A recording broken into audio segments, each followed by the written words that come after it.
So yun, magandang gabi mga tol. Ito nga pala ang aking mga alaga. Pinapakain ko muna sila bago sila maligo mga tol. Samahan nyo ako ngayong gabi mga tol. Kasama ko nga pala si Tanggol, Spotty, Suchi at si Cremo. Ito nga pala ang aking mga alaga mga tol. Sarap ng pagkain nila. At ito na nga, tatlo na lang ang kumakain ng aso. Ang sitio na to na si Chuchi, Tanggol at Spotty mga tol. Maya konti pagtapos nila kumain, paliliguan ko na sila para sila ay mabango mga tol. So yun, napakaganda ang loob po dito sa aso na ito. At yun na nga mga tol, andito na nga pala, papaliguan ko na si Spotty mga tol. Hello daw, sabi ni Paringit. So yun, ay isasandal ko muna ang aso na ito bago ko siya masabunan. Papaandarin ko na ang gripo para masabunan ko ang buhok ni Spotty mga tol. Samahan nyo ako sa pagpapaligo ng aso na ito. Napakaganda at napakaganang loob ko dito sa aso na ito, dahil kapag napaliguan ko na sila, fresh na fresh, mabango at wala nang iba. Syempre kapag nakaligo na siya, syempre paglalaruin ko na siya mga tol. Samahan nyo ako sa pagpapaligo na ito. Kung mapapansin nyo mga tol, no, grabe, hindi siya maarting paliguan, hindi siya malikot, humble lang siya. Gustong gusto niya maligo. Ayan, hawak-hawakan ko yung buntot, hinaplos-haplos ko, ganun. Ayan na nga mga tol, grabe no, humble talaga siya no. Napakakit na aso na ito. Ayan, kinukuskus ko doon sa may bandang paa niya, sa may hita. Ayan, para siya matanggal din yung amoy at baho ng aso, para hindi na siya mabaho, ay magiging mabango at fresh na siya mamaya. Ayan, parang bata lang talaga siya mga tol kung paliguan mga tol. Grabe, napaka ng aso na ito. Malikot, huwag ka malikot, ako lang to eh. Ayan, at ito na nga pala nga mga tol no, mamaya konti lalagyan ko na siya ng shampoo para mabango mga tol. Samahan nyo ako ngayong gabi para paliguan ang mga aso na ito, para sila ay maging mabango ngayong gabi bago sila matulog.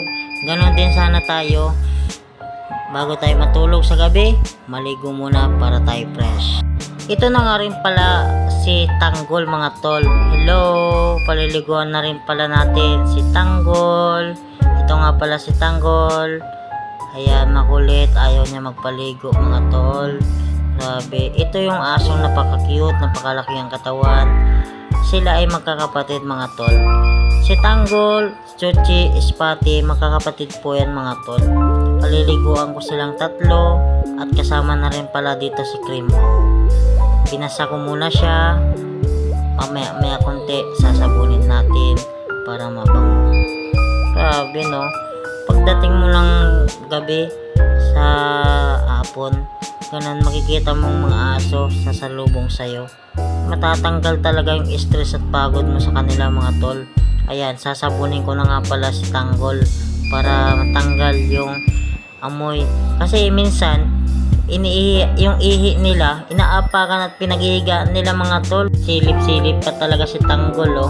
Grabe no, napaka-smooth at talaga napaka-humble ng mga asong to. Grabe, napakabait. Hindi naman sila malikot kapag sila ay pinapaliguan. Napaka-cute at napaka-gwapong aso na ito mga tol. Grabe, napakalaki ng katawan. Ang sarap himas-himasin no.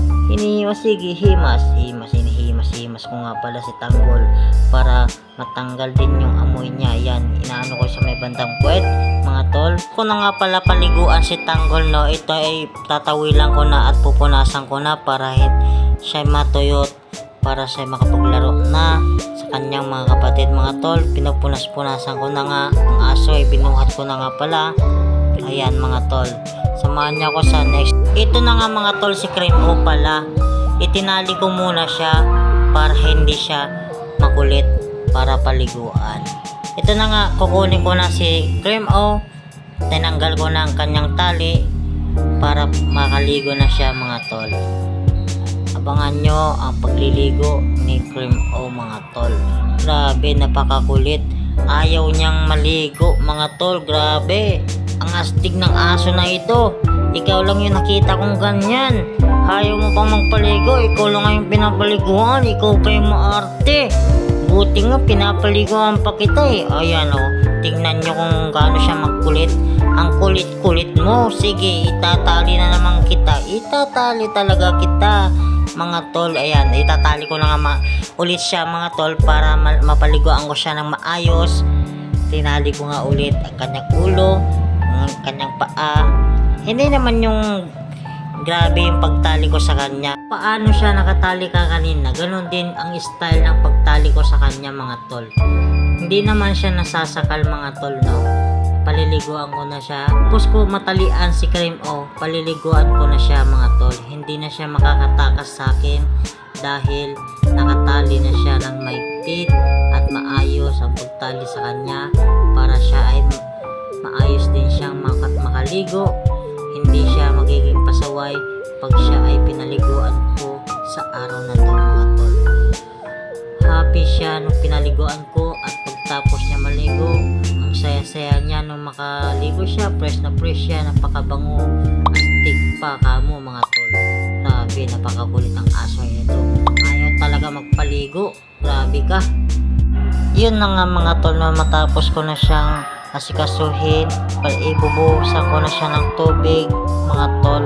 Hindi na siya mangungulit, makakaligo na siya ng maayos. Ay grabe, nagkamali pala ako, sorry mga tol.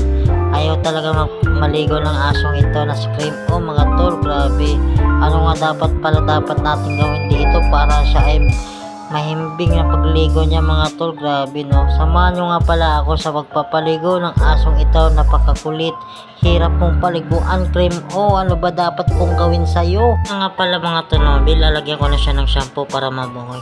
Ito nga pala ang shampoo na ito, mabango mga tol. Mas mabango pa sa jowa mo ang nilagay ko sa shampoo ng aso na ito mga tol. Mas mabango pa talaga siya sa jowa mo pag naamoy mo ito mga tol. Grabe, samahan nyo ulit ako sa pagligo ng asong napakakulit na si Cream O mga tol. Ayaw pa rin niya maglagay ako ng shampoo sa katawan niya para siya ay maging mabango. Ano ba dapat natin gawin dito para siya ay maayos maliguan mga tol? Kinuskos ko na nga pala ang kanyang likod mga tol para siya ay humalat ang bango ng shampoo na inilagay ko sa bandang likuran ng aso na si Cream O mga tol, no? Ito nga pala, ipinapakilala ko sa inyo ang aking alaga na si Cream O, ang alaga ng tanggol ng Pinas mga tol. Tapos ko siya ludludan ito, na bubuhusan ko na siya ng tubig para matanggal ang bula-bula sa kanyang likuran mga tol. Napakakulit talaga oh. Mapapansin nyo naman talaga mga tol, no?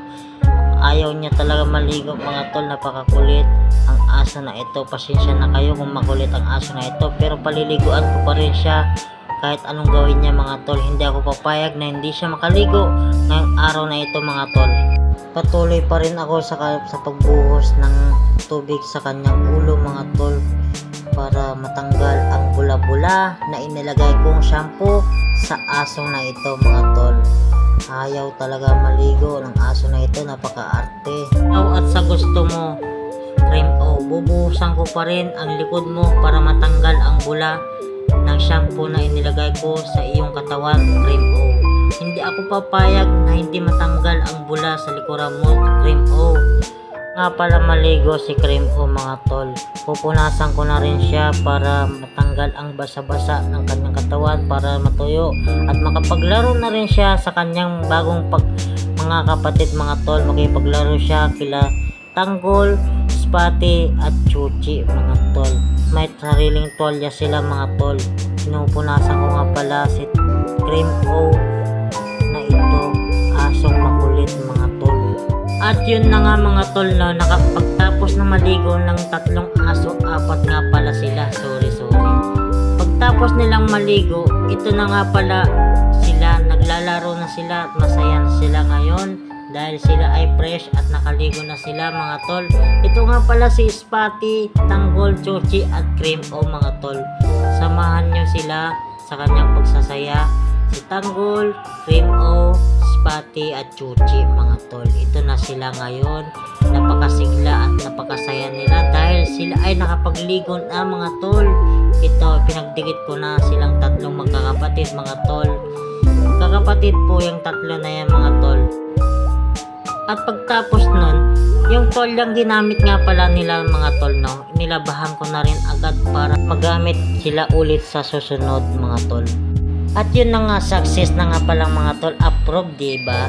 Napakasaya ko ngayon at dahil successful ang araw at gabi ko na ito. Ito nga pala si Chuchi mga tol, love na love po ito. Huwag kang umalik, huwag ka nang magtangkang umalik sa akin, Chuchi. Hindi tayo talo. Tandaan mo yan, hindi tayo talo, Chuchi. Salamat po at magandang gabi. Paalam po. Bye-bye. Thank you for watching at panonood.